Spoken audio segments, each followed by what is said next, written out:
Salve, salve, salve, salve, rapaziada! Tudo certo com vocês? Como vocês estão? Espero que todos estejam bem. E como prometido no vídeo, a gente vai falar verdades sobre o técnico Maurício Barbieri.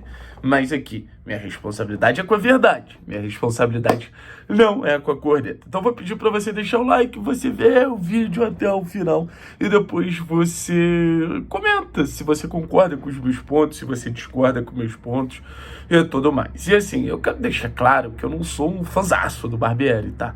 Eu acho que o Barbieri tem problemas e muitas das cobranças que existem hoje por parte do torcedor, eu compartilho dessa cobrança. Eu compartilho, por exemplo, da cobrança da não utilização da base. E me dá gosto de ver a torcida do Atlético entendendo que a base precisa ser utilizada.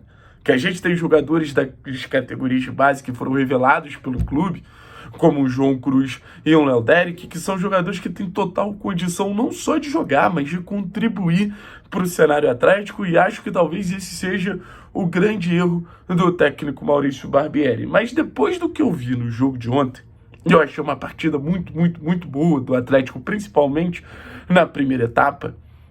Eu acho que as críticas elas estão um pouco acima do tom. E quando eu digo falar a verdade, eu acho que é pra gente reconhecer as críticas, mas também pra gente ter seus elogios. Eu, por exemplo, acho que a gente precisa destacar o volume ofensivo que o Atlético teve no jogo, cara. Acho que a gente precisa destacar o volume ofensivo que o Atlético teve no jogo. O Atlético, no primeiro tempo, ele poderia ter saído com 3, 4 gols, tranquilamente. O Zapelli bota o Luiz Fernando na cara do gol, tem outra cabeçada do Luiz Fernando que quase sai gol, tem cabeçada do Kardec, tem chute de longe que assusta, acho que do Filipinho. Então, um Atlético envolvente, cara. Um Atlético com mecanismos ali de terceiro homem, com os jogadores se aproximando, e a gente sempre falou como é importante esse quesito de aproximação por parte do Atlético, é um time que funciona muito na base da associação. E conseguiu, diferente do jogo contra o Paysandu, que a gente tem ótimos 30 primeiros minutos também, mas a gente conseguiu ser mais agressivo. Jogando em casa, a gente conseguiu um tom de pressão, a gente conseguiu um tom de disputa, de competitividade alto, recuperando muitas bolas. Porra, a gente termina o primeiro tempo com 10 desarmes, o Criciúma com 1. E sendo agressivo também nessa fase ofensiva, de gerar finalização, gerar incômodo para a defesa adversária, gerar situações ali de perigo de gol mesmo. Porque eu acho que, assim, no final das contas, o que é o jogar bem, né? É uma teoria que eu insisto desde o campeonato estadual. O jogar bem é a gente produzir mais do que o adversário. E acho que no primeiro tempo o Atlético jogou muito bem. Então, assim, é o primeiro ponto de elogio. Segundo ponto, eu acho que esse time ele tem um viés coletivo que eu acho que qualquer treinador demoraria muito mais a dar essa característica para essa equipe.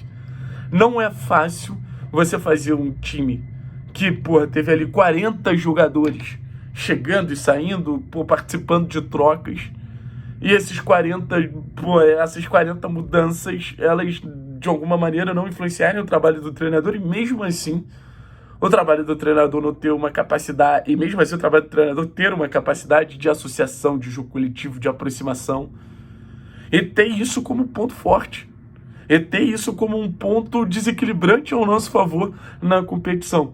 Se a gente for levar em consideração, é um Atlético que tem, quando Velasco, Zapelli se aproxima, Palácios e Velasco se entendendo muito bem, Filipinho contribuindo muito bem pela aquele lado direito, na esquerda, Zapelli e Luiz Fernando, aí quando aparecia um pouquinho mais à frente o Raul, o Alan saindo da referência.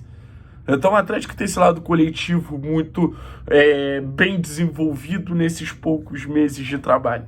Aí a gente vai para um cenário de individualidade, porque a gente fala muito sobre a questão de potencializar individualidade, e eu acho que o trabalho do Barbieri vem conseguindo potencializar individualidade. Zapelli muito confortável, ele vai ser o nosso organizador. O Atlético ele funciona muito melhor com o Bruno Zapelli em campo, porque esse cara é capaz de dar ritmo ao jogo, direcionar o ataque do Atlético. Aí você tem o Luiz Fernando quase marcando gols, que é a principal característica dele, esse poderio de finalização. O Kardec tendo oportunidade para sair pelo menos com doblete. Aí o Velasco e Palácios muito confortáveis pelo lado direito. O Velasco buscando bola desde a origem do gol, oferecendo corredor. O Velasco vindo para dentro, oferecendo corredor para o Palácios, se aproximando do Filipinho também, que é um jogador que tá muito mais apurado nesse sentido com bola. Então, várias individualidades ali são potencializadas. O próprio Renan já entrando no time, se sentindo confortável. Patrick elevando o nível de competitividade. O Isaac, puta, não precisa nem falar. É um jogador muito acima da média, gente. Muito acima da média. E recebendo essa bola no 1-contra-1, recebendo essa bola pronta para desequilibrar, ao ponto de ter participado de 2 gols em 2 jogos. Então, individualmente, eu também vejo pontos positivos do trabalho do Barbieri. Agora vamos voltar às críticas, né? Talvez com críticas que eu não concorde tanto. E, obviamente, eu vou ignorar o tipo de crítica que é basicamente, ele não sabe o que ele tá fazendo. Pô, gente, desculpa. Se o Barbieri não sabe o que ele tá fazendo, a gente também não sabe o que tá criticando. O Barbieri entende muito mais de futebol do que eu, do que você, do que qualquer um aqui. Mas, por exemplo, eu vi no Twitter, né, que eu fiz um postzinho, obrigado para quem ajudou, porque eu queria saber realmente o tom de cobrança ali em relação à equipe e aos erros do Barbieri, né? Tem uma questão que eu concordo, por exemplo, insistência em Raul e Fernando, ao invés de dar oportunidade para o Léo Derek e outro jogador ali no meio campo.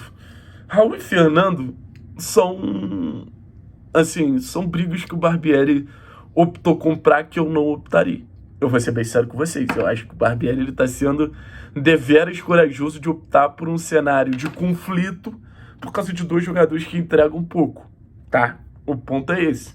Mas eu acho que isso é muito pequeno em relação a todos os mecanismos coletivos e individuais que o Barbieri já conseguiu entregar para a equipe. Eu acho que a situação de Raul e Fernanda, é completamente consertável dentro do trabalho do Barbieri. Se você for parar para pensar, o Fernando tende a sair do time titular com a entrada do Esquivel, mas eu também acho um erro gritante ele não botar o Léo Derek e não dar oportunidade para o João no meio campo. A situação do João Cruz é desgastante pra caramba, porque não tem justificativa, sabe? Não tem justificativa. É simplesmente o garoto sumiu da equipe. Ele tem todos os argumentos para ser utilizado, mas beleza. E no meio campo, cara, acho que a situação do Raul, eu acho que em algum momento o torcedor vai entender que ele tá desempenhando melhor. Ele tá desempenhando melhor. Eu já fui um grande crítico do Raul aqui nesse canal, mas ontem no jogo, mesmo antes da falha, tá fazendo um bom jogo, cara. Tá fazendo um bom jogo. O primeiro tempo do Raul é muito bom, Foram 10 ações defensivas corretas, cara. Foram 10 ações defensivas corretas. E é interessante você ver o contraste, né? Porque ele termina com 12 ações defensivas corretas. Ou seja, um primeiro tempo de 10 e um segundo tempo de 2. Então é tentar entender por que desempenhou tão bem num tempo e não desempenhou tão bem no outro. E acabou errando no gol. Então, isso eu concordo com o torcedor. Acho que o torcedor, ele entendeu já quais são os pontos fracos da equipe e vai cobrar que esses pontos fracos não sejam utilizados. Ele tá certo. Outra crítica que eu não concordo, que eu acho que essa gente precisa falar. Cara, não dá pra falar que o Barbieri mexe mal. Desculpa, gente. Não dá pra falar que o Barbieri mexe mal. A gente tá falando de 2 jogos de Série B, que são 2 jogos vencidos por Renan Peixoto, por Patrick, por Isaac, por Juliano, por jogadores que saem do banco. Com influência maior ainda de Isaac e de Renan Peixoto.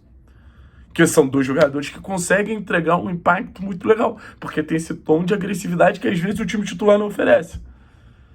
Então, se você ganha a partir do seu banco, não dá pra dizer que você mexe mal. Desculpa, não dá pra dizer que você mexe mal.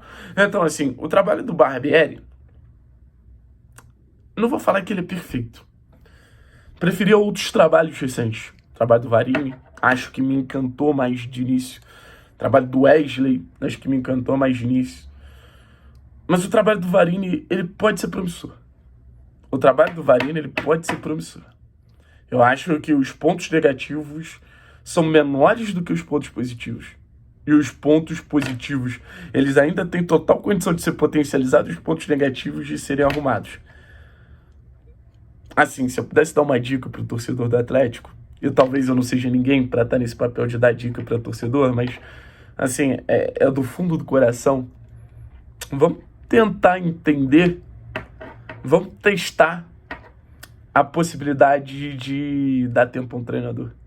Às vezes o retorno pode ser muito melhor do que a gente imagina. Valeu, pessoal? Tamo junto,